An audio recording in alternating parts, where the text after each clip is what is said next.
大家好，我是牛奶。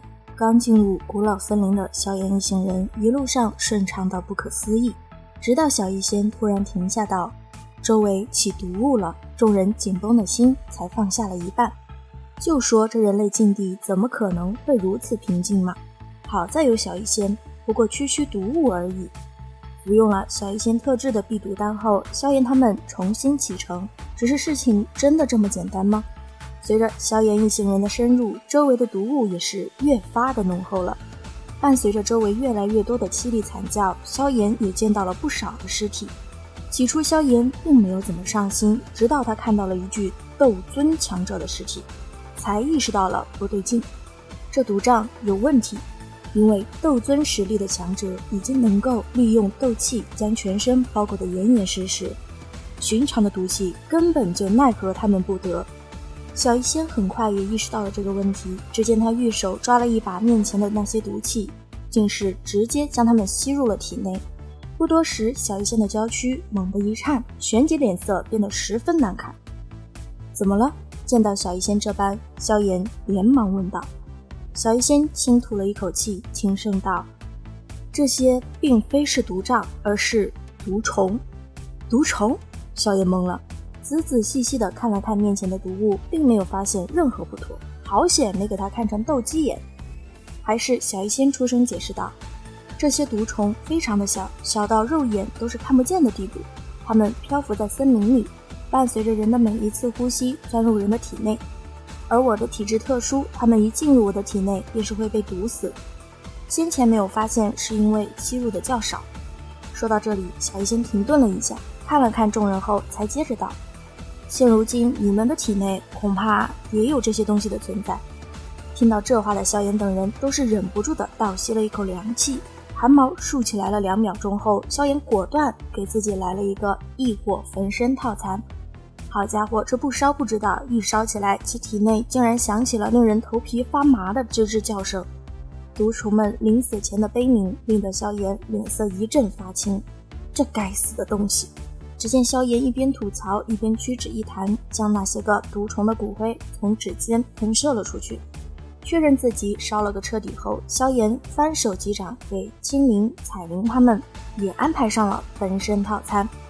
等一连片的吱吱叫声彻底沉寂下来后，众人身上那呆立的汗毛才乖顺了下来。都不要离开我周身5丈距离，这些毒虫能够无视斗气的护体。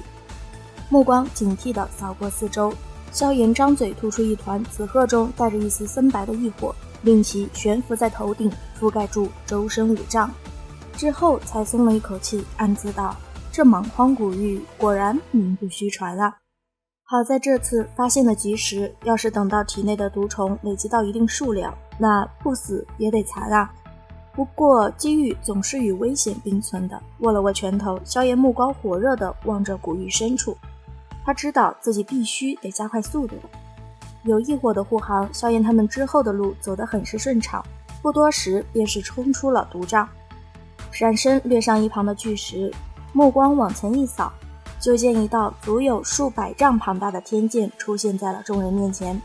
这天剑极深，其中更是毒气缭绕，而那天剑之后是一片连绵无尽的山脉，这些山脉高达万仞，以巨龙之姿盘踞在这天地间，那里才是真正的莽荒古域。凝视着那片望不见尽头的古老山脉，萧炎轻吐了一口气。他隐隐间感应到了许多极其凶悍的气息，但那又怎么样呢？只见萧炎手掌一挥，一枚透着些许翠绿之意的珠子便是出现在了击掌心中，正是那枚当初从菩提化体弦之中沉淀而出的菩提子，此时用来引路是最好不过了。手掌握着菩提子，萧炎眼眸微眯，仔细感应了起来，半晌之后才缓缓地睁开双眼，目光望向西北方，萧炎轻声道：这里或许距菩提古树太远了，无法清晰地感知到它的确切地点，但从菩提子中的一点信息回馈来看，大致是这个方向。走吧。收好菩提子，萧炎也不做过多停留，脚尖一点巨石就是一个旱地拔葱，旋即踏着虚空朝着天剑的另外一边迅速掠去。小医仙他们紧随其后。不过眨眼间，萧炎他们便到达了对面。然而就在他们刚刚踏进那一片天空时，他们被狩猎了。首当其冲的就是萧炎。小心！彩铃与小医仙急忙出声提醒道。萧炎脚下动作顿了顿，旋即袖袍一挥，一股恐怖劲风便是席卷而开，重重地轰在了那几道黑影之上。随后几道通体发黑、双眼血红的暴形凶兽就从半空中坠落，没了声息。看来这片地狱凶兽不少，我们不能飞过去，不然的话不仅会引起一些闯进这里的人注意，还会引来那些麻烦的凶兽。彩铃黛眉微蹙道。萧炎赞同彩铃的看法，当下便是暗落了身形。只是几人刚落下地面时，后方又传来了几道破风之声。好在定睛看去，是几名达到了斗尊层次的强者。萧炎不想跟他们有所牵扯，领着众人就走了。那几人也是识趣，左右都是竞争对手，见萧炎一行人实力更强，就换了一个方向赶路。也不知道时间过了多久，一道凶悍的斗气匹练突然自森林之中暴掠而出，然后狠狠地轰击在一头体型硕大的凶兽身体之上。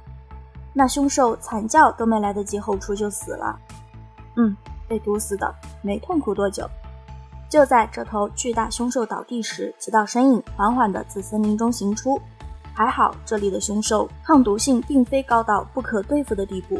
小医仙望着那通体发黑的凶兽轻声道，先休息一下，等青城长老探路回来吧。萧炎的目光看了一眼远方道，随后就找了一处地方坐下了。彩铃他们也坐在不远处。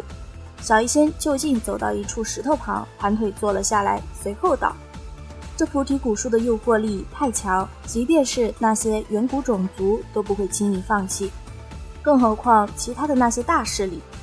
不过我们一路走来倒是并没有遇见那些大势力的队伍，想来按照他们的实力以及速度，进度比我们要快上不少吧。萧炎微微点头，他明白小医仙的意思，但菩提古树这等宝贝怎么可能会被轻易的搞到手，因此他们倒也不急于一时。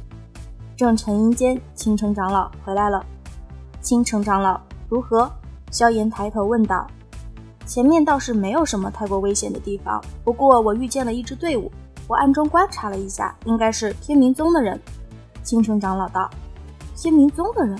闻言，萧炎眉头一皱，他对天明宗可以说是极其不感冒，毕竟之前结下的梁子可不小，若是见面的话，恐怕少不了一些摩擦。回想起那些不愉快的回忆，萧炎正想说些什么，青城长老却是突然出声，表示自己在暗中探测时听到了一些谈话，那就是天明宗打算将他们前方不远处的另一支队伍给解决掉。萧炎一听这话笑了，道，不用管，狗咬狗一嘴毛，我们继续走我们的。随后就欲起身，并顺嘴问了一句，前方的那个势力是哪方的？好像是花宗的人。青城长老沉吟道。此话一出，萧炎站起的身子顿时就凝固了，脸挺疼，真的，这些混账东西。萧炎阴沉着脸道。看着萧炎突然转变的态度，青城长老有些懵，迟疑了一下后问道，少阁主，你打算动手宰了天明宗？缓缓站起身，萧炎咬着牙道，上一次劫杀他的事情可还没有算清呢，这一次居然遇见了，那说什么都不能轻易放过了。好了，本期分享就到此结束喽，视频都看到这里了，给牛奶点个赞吧，订阅了的朋友记得开启小铃铛哟，这样就不会错过牛奶的更新啦。感谢您的耐心观看，拜拜，下期再见。